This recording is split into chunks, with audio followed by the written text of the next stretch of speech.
You, finding life rather dull, dreaming again of exotic places, wishing you were somewhere else? We offer you Escape.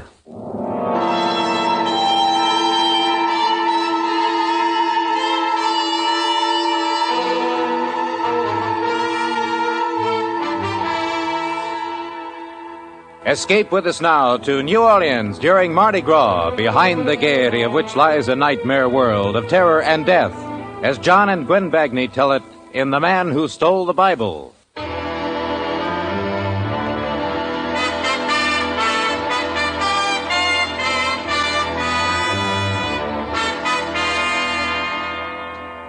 I didn't mean to steal the Bible. That wasn't my intention. Why, I've never taken as much as a towel or an ashtray out of a hotel. And if I'd known the night of terror would lead me into, I'd never have taken it at all.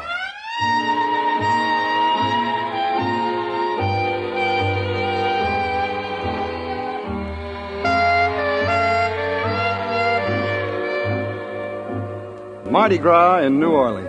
A gay time. A lot of laughs if you're in on it.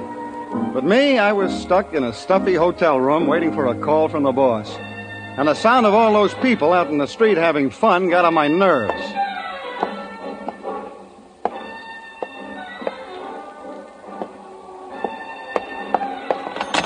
Operator! Operator! Operator! Come on, operator! Your order, please. This is Mr. Cummings, room 302. Whatever happened to that bellhop I sent for? Would you speak louder? I can't hear you, sir. I said this is... Just a minute. Operator. Operator! What was it you wanted? A bellhop. I want him to bring me something to read, anything. You said half an hour ago he was on his way up. Hasn't he answered your call yet, Mr. Cummings? No, he has not. Well, I'm sorry, sir. The hotel's so crowded. The Mardi Gras, you know. It's almost impossible to... just a minute. Operator. Oh, nuts.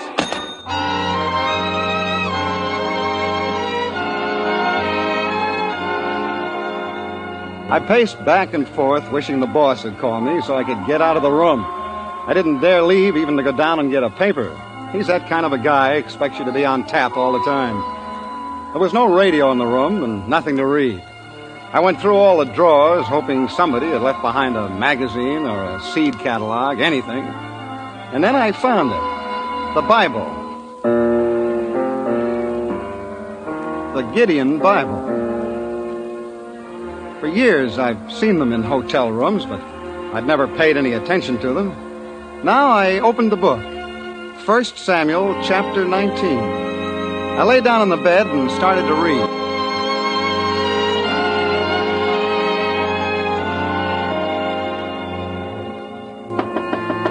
The knock surprised me. I'd forgotten about the bellhop. I got up to go to the door, and I realized I had the Bible in my hand. It's a fine thing when a man feels embarrassed caught reading the Bible, but that's how I felt, embarrassed. I stuffed it under the pillow and went to the door. Well, you sure took your time Oh, sorry, I thought it was a bellhop.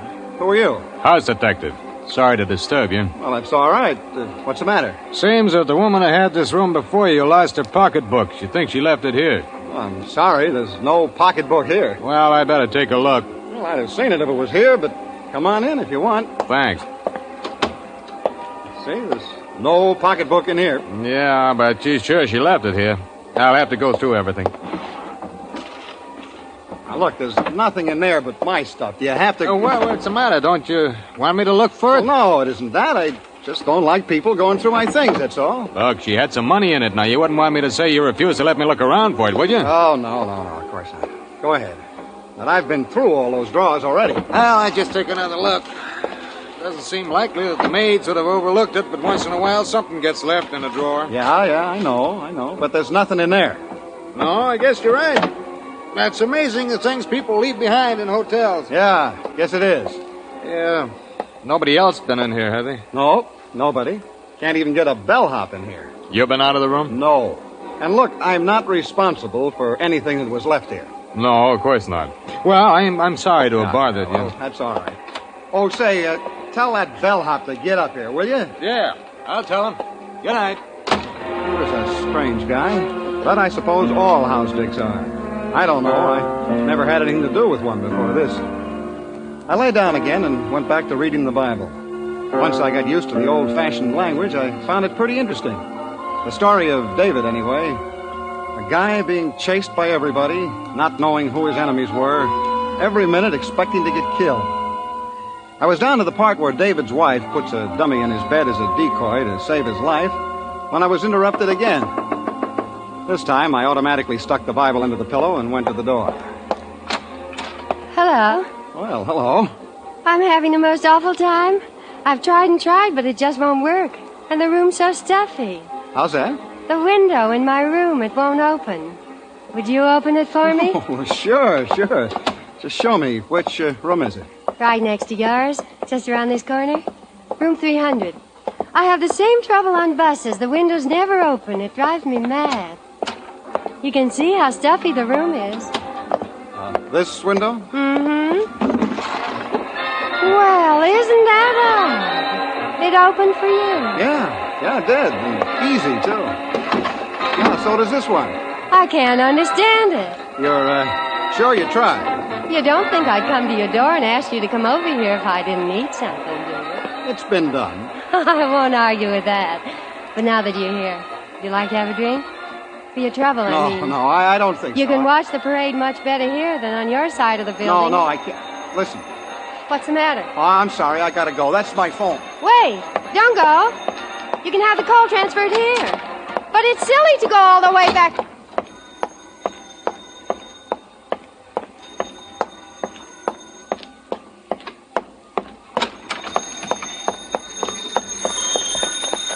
Hello, Cummings.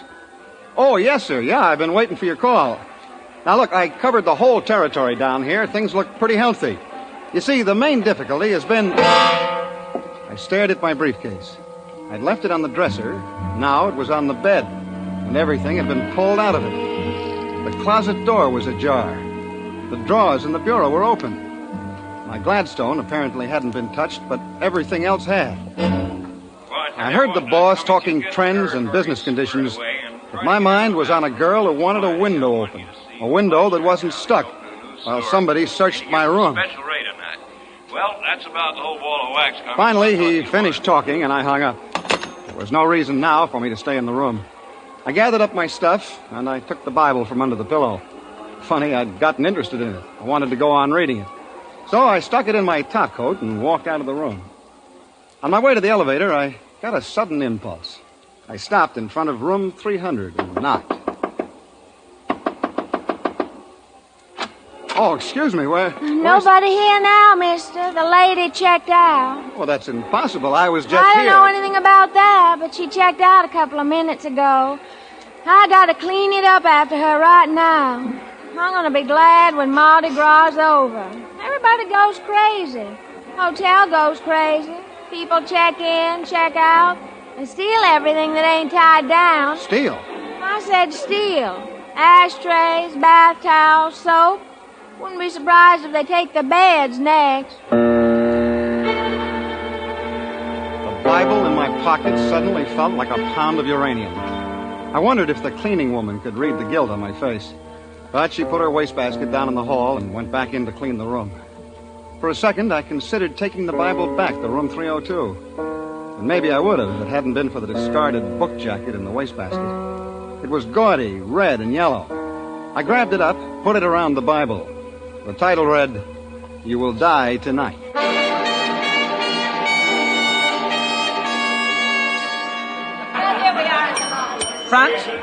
Front boy, show this gentleman to 506. Oh, checking out, Mr. Cummings? Right. And let me see, you were in room... 302. 302? Oh. What's the matter? Oh, Mr. Cummings, I've had so much trouble over that room. I was supposed to hold it for a lady, but you can't keep rooms vacant during Mardi Gras. I gave her the room next to yours, but she kicked like crazy to the manager. Next to me? Mm-hmm, yeah.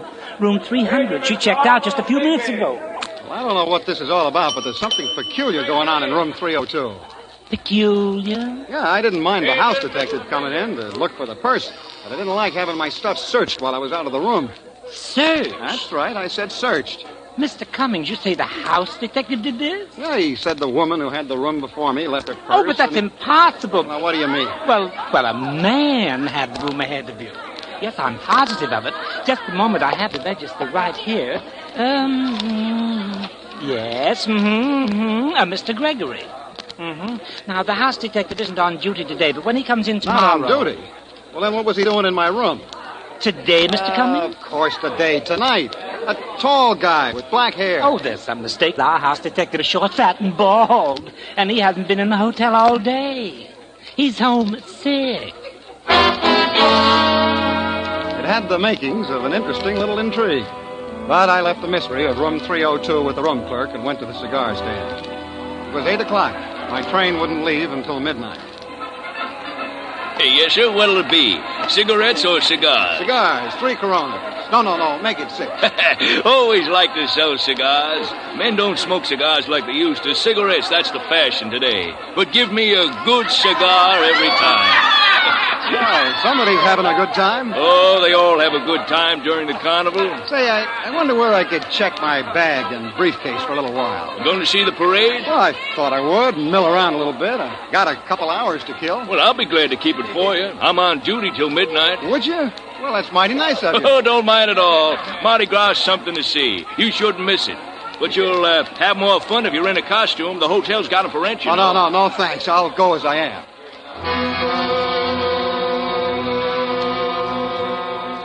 He stuck my stuff under his counter, and I elbowed my way across the crowded lobby to the street door. Through the glass, my eyes met the eyes of another man.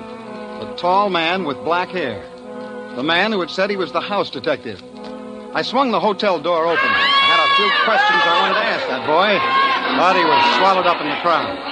And then a big hand clapped me on the shoulder, and a voice boomed in my ear. There you are, sinner! I whirled around and looked into the mask of a laughing, red-faced devil. Don't try to evade me, sinner. I've come to collect you with my nice, shiny pitchfork. But when the devil comes for you, your time is up. All I could see in the mask was a pair of eyes. They were green eyes, and they were laughing.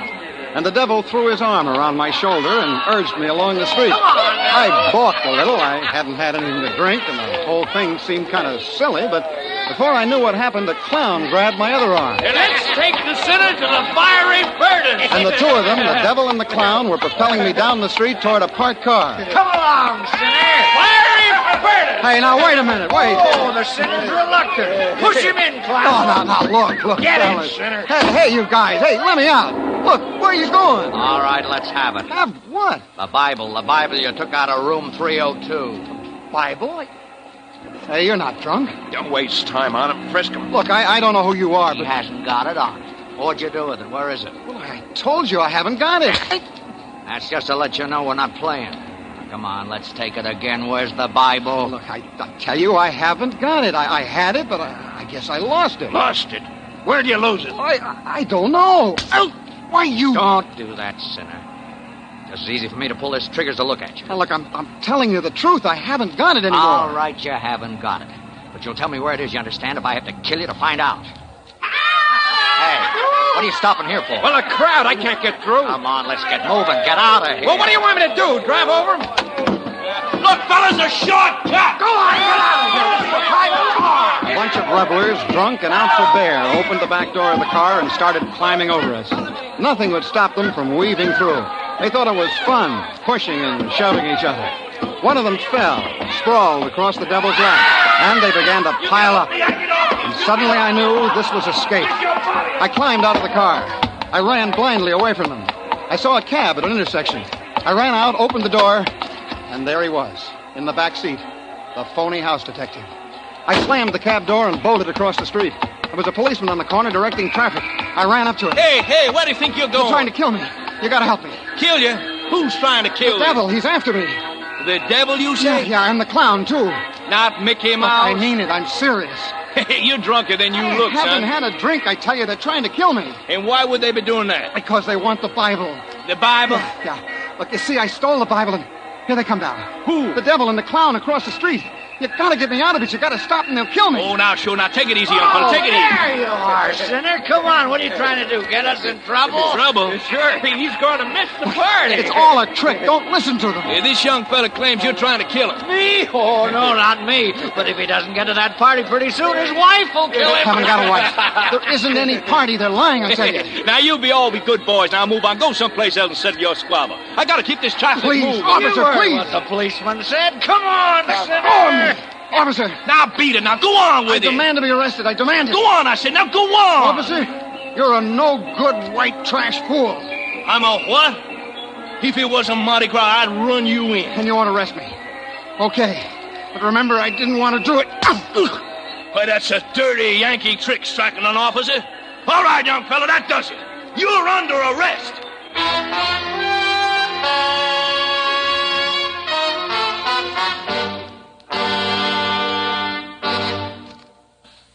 We'll return to Escape and today's story, The Man Who Stole the Bible, in just a moment.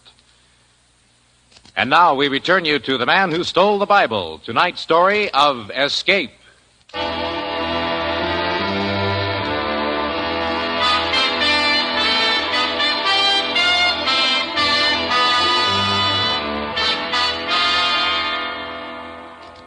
I sat in the drunk tank in the New Orleans jail and tried to figure it out.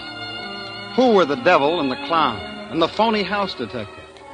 Why was the Bible so important that they'd even kill me to get it? My bags were back at the cigar counter in the hotel.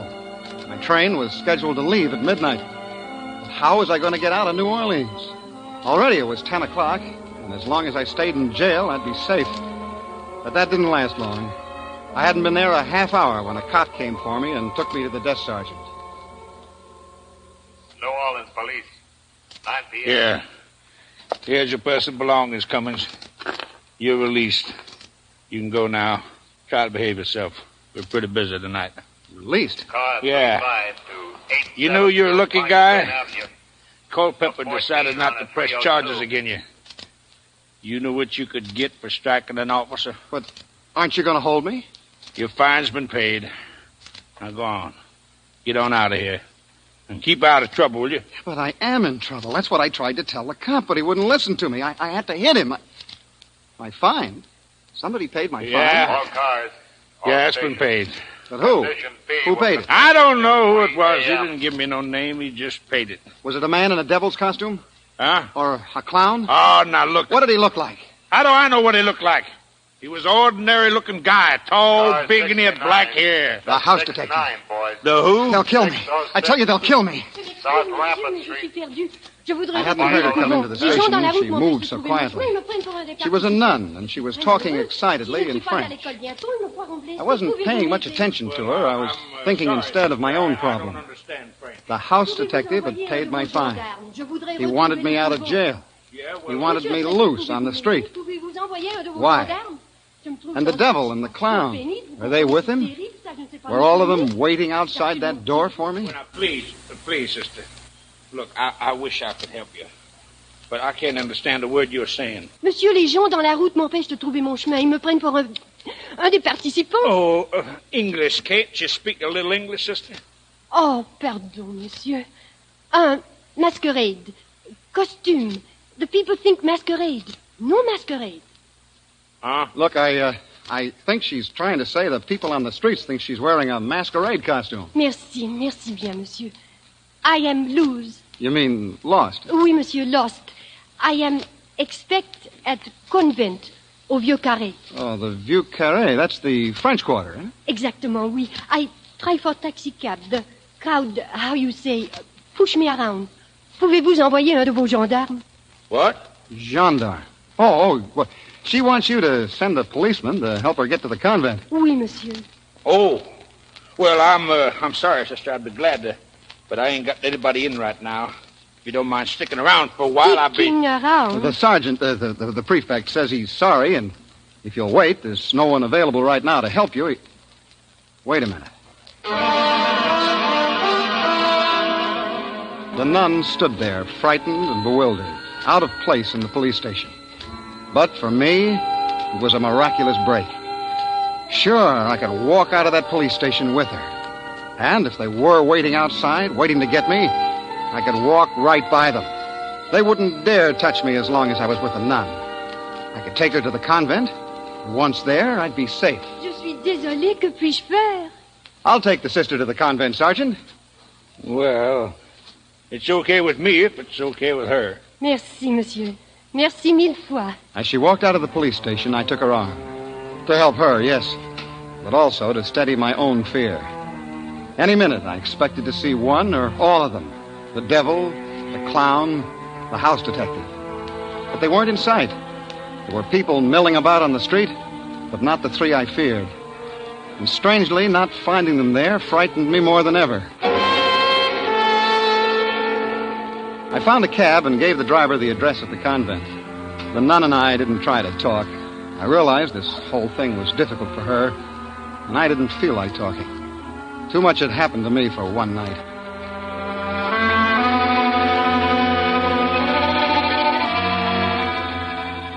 The cab pulled up in front of an ancient building in the French Quarter, crumbling cement and wrought ironwork. We got out, and I walked with her to the big front door. The nun raised the knocker, and I knew I'd been had. You! What is wrong? Fingernails. Red, polished fingernails. You're not a nun. Where have you been? Hurry, boys, he's wise. Come on, you, inside. It was the devil and the clown. They yanked me into the house. And the girl. I stared at her. Back in the police station, I hadn't really looked at her face. Her black robes had spelled freedom to me. That's as far as I'd thought. But now I knew I'd seen her before. Only before, she'd worn a green dress and a scarlet mouth to match her fingernails. And her hair had been blonde and long. And she wanted a window open. A window that wasn't stuck. You've given us a lot of trouble. I'm sorry, but We've I been don't... very patient. Now we want the Bible. I told you before, I don't have it. You had it. I had it, yes, I had it. I took it. I don't know why I took it, but I lost it. Who sent you to get it? I'll handle him. All right. Who you working for? Poloni? Look. There's some mistake. I'm a salesman. I sell washing machines. You're lying. Look, I tell you... Where's the stuff? Has Poloni got it? What stuff? I don't know any Poloni. What are you slapping me around for? That won't get you any place. Oh, won't it? Let me talk to him. Look, if you're covering up for Poloni... Who's Poloni? I don't know any Poloni. Poloni wouldn't take a beating for you. I tell you... Whatever he's paying you, we'll pay you more. We'll pay him nothing. You'll hand over that Bible or tell us where the junk's stashed, or so help me, I'll kill him. Dope. So that's what it is. Dope. Yeah, Mr. Innocent. That's what it is. Dope. Heroin and cocaine, $100,000 worth. Stop it. You kill him, we'll never find it. Listen to me. What's your name? Cummings. You work for Poloni, Cummins. Nobody but Poloni knows about that Bible. You came to hijack the stuff. Tell you, don't know Poloni. Stop lying. Poloni knew our carrier was hot. That he had to drop the stuff somewhere in New Orleans. You're wasting your time, baby. I'll make him talk. Are you gonna talk? I Do don't. you want the butt of this gun right across your face? You got to believe me. He hit me with the gun. I tried to keep my eyes open, to hang on to consciousness. Across the room, I saw the door open, and in it stood a man with another gun. A big man with black hair. The phony house detective. Was his name Poloni?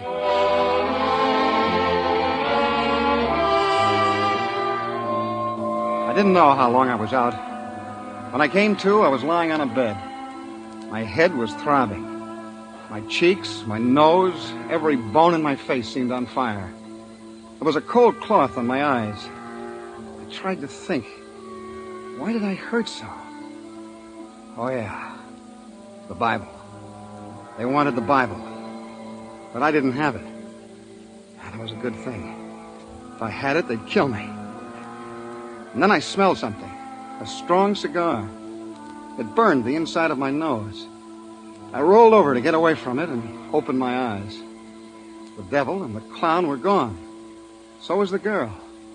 I was alone with the phony house detective. All right, let's not waste any more time. What did you do with the Bible? Where are the others? They've been taken care of. Look, you took the Bible that belongs in this room. Now, what did you do with it? This room? Yeah, room 302.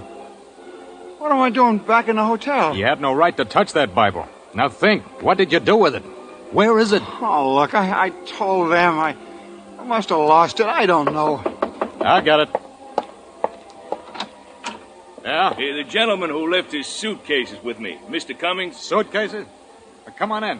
Who are you? Hey, I run the cigar stand in the lobby. I saw you bring Mr. Cummings in, if you don't mind my saying so, quite tight. Yeah. I'm going off duty in a little while, and I thought he'd need his things. You see, he checked them with me. Well, thanks. Oh, I almost forgot. Here's his book, No, too. no, don't leave the book. Well, you forgot it on the No, counter. I don't want the book. You can have it. I'll take the book. No, don't give it to him. Why, what the... All right, thanks for your trouble. Oh, don't mention it. Hope he feels better tomorrow. Well, at last, the Bible. You will die tonight. You know, that's a pretty clever stunt, covering the Bible with a whodunit jacket. Oh, look, Poloni, I don't know. I swear I just took Poloni? I'm not Poloni. Oh, let's see. Third book, second chapter. Genesis, Exodus, Leviticus, chapter 1, 2. Yes, here's the address of the warehouse where the stuff is. I don't understand. If you're not Poloni, who are you? John Stang, United States Treasury Department, Narcotics Division. T-Man? But I thought you... Look, you made my job very difficult tonight, Mr. Cummings. We traced the narcotics carrier all the way around the world to New Orleans, to room 302. But when we arrested him, he was clean. He didn't have the evidence. Room 302 was the link. The girl, Frenchie, was to take this room, and I would have followed her to where the evidence was stashed. It was as simple as that. But you stepped in and threw us all off. Oh, why didn't you tell me you were a government man when you came in tonight to look for the pocketbook? How did I know that you weren't a new member of the mob? Look, take my advice, Mr. Cummins. Quit stealing things out of hotels. Oh, look. I never stole a thing in my life before. This is the But first there's time... one thing that I can't figure out. Why did you steal a Bible? You're not going to believe this.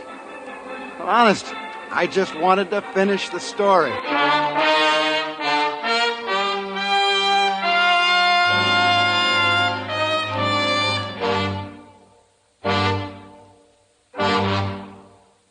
You have just heard Escape, produced and directed by William N. Robeson. Tonight's original radio play, The Man Who Stole the Bible, was written by John and Gwen Bagney. Sam Pierce was heard as Cummings, Nan Boardman as the girl, Ben Wright as the house detective, Joseph Kearns as the devil, Jeff Corey as the clown, Mary Shipp as the telephone operator and the maid, Wally Mayer as the desk clerk and police sergeant, Peter Leeds as the traffic policeman and the cigar stand clerk, and Lou Krugman as the voice. The special musical score was composed and conducted by Leith Stevens.